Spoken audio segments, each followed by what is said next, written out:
Hey everybody, Coke Noke here, and today we're going to discuss something that's not being reported by the mainstream media.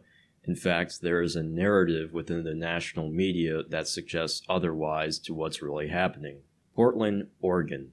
There have been both a combination of protests and riots, and the problem is that the MSM is only talking about the protests and not the riots.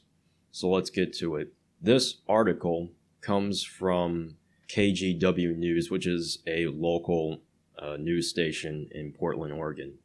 One of the largest crowds seen in recent weeks gathered outside of Multnomah County Justice and Federal Courthouse in downtown Portland Friday night to protest police brutality, the presence of federal officers, and racial injustice. Now, if we look at video footage, it shows some of these people throwing fireworks at the building and trying to take the fence down. And some of them even had lasers to use against the federal police officers, which has made at least a few of them blind or suffering nearly permanent eye damage from these people using these lasers. While many protesters went directly to the Justice Center, a large number first met at the Salmon Street Springs at Waterfront Park and then marched to the Justice Center, which is just a block south of the federal courthouse. Shortly after 2:30 a.m., PPB declared the activity outside of the federal courthouse to be an unlawful assembly. The Portland Police Bureau responded to a report of a stabbing at around 2:31 a.m. near Southwest 5th Avenue and Southwest Salmon Street. The victim was taken to the hospital and suspect was taken into custody. So, they probably declared that as unlawful assembly because they were starting to get violent and rowdy. Oregon Attorney General Ellen Rosenblum filed a lawsuit against several agencies, including the Department of Homeland Security and U.S. Marshal Services, seeking a temporary restraining order to place greater restrictions on federal law enforcement. A judge on Friday denied Rosenblum's request, saying the state lacked standing to sue on behalf of protesters. In a different case, a federal judge on Thursday granted a temporary restraining order prohibiting federal officers from arresting journalists or legal observers during protests in Portland unless a crime was committed. That, I think, in my opinion, is a good move. There's no need to be arresting journalists. I think that's a bit fucked up. On Friday, the U.S. Attorney for Oregon, Billy Williams, showed reporters the damage outside the federal courthouse. According to federal prosecutors, there has been more than $50,000 in damage from graffiti, fires, and vandalism. Williams also lashed out at city and community leaders for not taking control of the nightly protests. Quote, "This is just mindless violence, and anyone who defends the violence is enabling this to continue," unquote, he said. He also said that 18 people have been arrested on federal charges for their alleged roles in the violence at the federal courthouse this week. So some people might argue, okay, well, you have some people protesting there and then you have others being violent. Those are separate groups. Now, I can agree to that to a certain extent. However, if other people get violent, it's very easy, especially in a crowd of people, for other people to join in on the violence. I mean, I think at one point, the federal officers who used tear gas, people were throwing rocks at them. And I'm not sure if that's before or after. But this is what astounds me, is that some people are like, oh, why are there, federal officers here?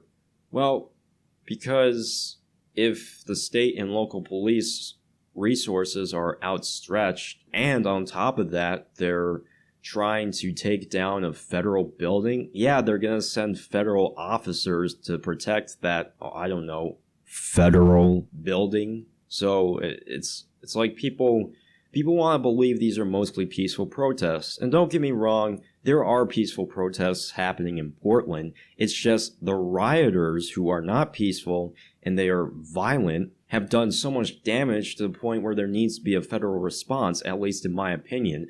But A lot of people, especially those who lean left, do not think this because, again, the mainstream media is neglecting to report the violent incidents. And because of this, people will say, oh, it's just these few violent incidents. Well, what's to say that it won't turn into many? And other people will say, oh, it's just one area of this city. First of all, what does that mean? Does that mean, so fuck the business owners in that area that's being completely damaged, vandalized, and looted? And secondly, this shit might spread to other areas with violence and looting. So that's why I think it's a good move to deploy National Guard or federal officers to make sure that shit's getting under control. The next story says, Portland business owners are demanding leaders to take action to stop violent protests. There is frustration among business owners struggling to survive after shutting down due to the coronavirus pandemic and then reopening to chaos. It doesn't make any sense, said Jen Causey, as she stood inside her empty coffee shop with wood covering her windows. I was patient at first and I understood why the destruction was happening, but it's still happening and it's hurting us so bad, she said. She supports the peaceful protests, but not the destruction. Like many owners, she wants action from city leaders. Yeah, so this is a situation that a lot of business owners are going through. They had to go through hell trying to survive from the fact that their businesses were temporarily put on hold basically because of the pandemic. And now they reopen to people vandalizing, looting, and pretty much killing the livelihoods of these small businesses even further. And for what? I don't understand that. I don't understand how anyone could justify this. I don't think a lot of people are justifying this, but I do see some people saying, oh, this is for the cause. Really? So these small business owners that had nothing to do with George Floyd's death or systematic racism in America, they just have to be collateral damage even though they had nothing to do with that shit? Really? And the last story I'm going to talk about is an expansion of something we first mentioned. The top federal prosecutor in Oregon lashed out against city and community leaders for not taking control of the nightly protests in downtown. This is just mindless violence, and anyone who defends the violence is enabling this to continue, said Billy Williams.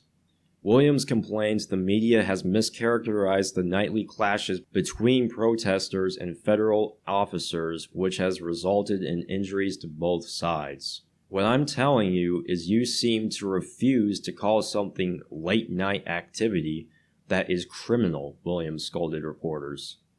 If you look at these videos that captures raw footage of what's happening in these streets, they barely get any views, like less than 200,000 views for the most part. And I will include some of the videos in the video description below. And if you look at this shit, this is not peaceful.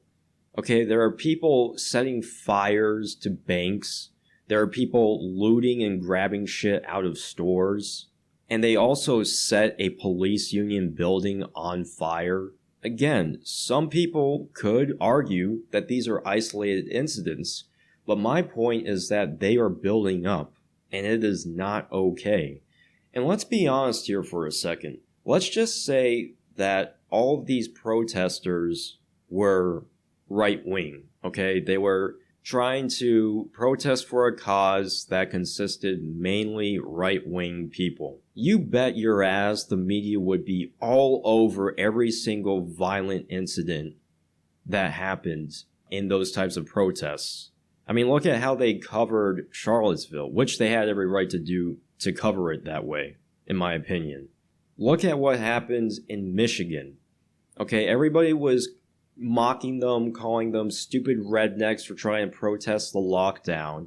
And I've heard people say, oh, well, just write letters to their officials. But now, okay, now that it's a cause that they agree with, they're okay with the protests all of a sudden when people are not social distancing. And now, coincidentally or not, we're seeing spikes, higher numbers of coronavirus cases.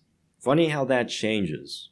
We're okay with mocking people protesting a cause we don't like or don't agree with, but then when it's a cause that we do agree with, we suddenly love to just support it, even though people are not social distancing, and a lot of these incidents have turned to violence. Again, this is such a huge irresponsibility on the mainstream media for not reporting these violent incidents, because then people think, oh, well, why are there federal officers coming? Well, if you look at these videos, you'll see why, all right? So this is really frustrating to me in general. I think people are willing to accept the narrative that there are only a few violent incidents out there, businesses getting looted, and that federal officers are unnecessary in these situations. But look at the evidence. That's all I gotta say on that. This is Coke Milk signing off. Thanks for watching.